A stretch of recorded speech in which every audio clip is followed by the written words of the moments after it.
Hi class, my name's Tim. So I'm here to talk to you today about antimicrobial resistance, and basically what that is it basically means our antibiotics are becoming more and more ineffective, and that's because of misuse and overuse of antibiotics. The people, well, everyone, who might be affected, that would be everyone.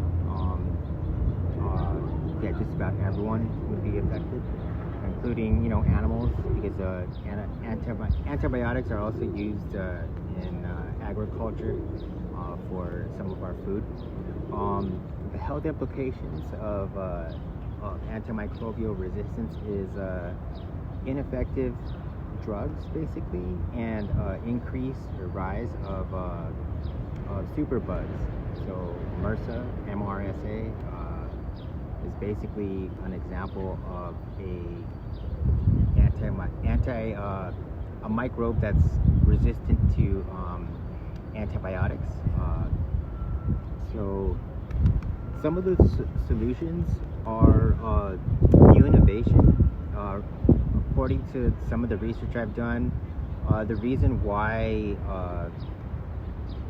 we don't have any new drugs or any new antibiotics in particular is because of the lack of incentive to make or create new drugs, new antibiotic drugs.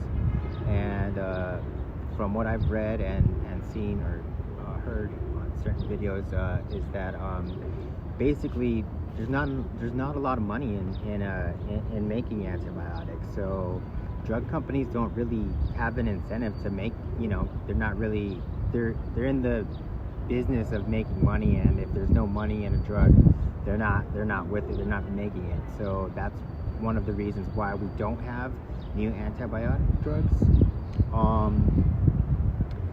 The other solution would be to put tighter regulations on how we use and misuse antibiotics. So one of the proposed solutions was increasing stewardship programs.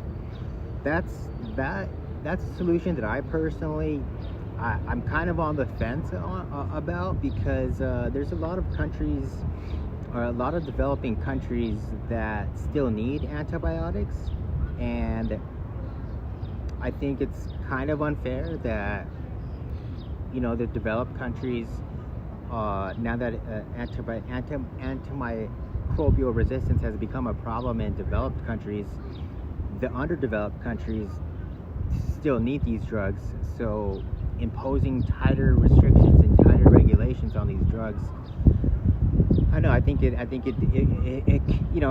could have its negative effects on the most vulnerable people that don't have access to these drugs in the first place. So those are the proposed solutions, and it relates to class because as antibiotics leave our bodies and the bodies of animals in agriculture,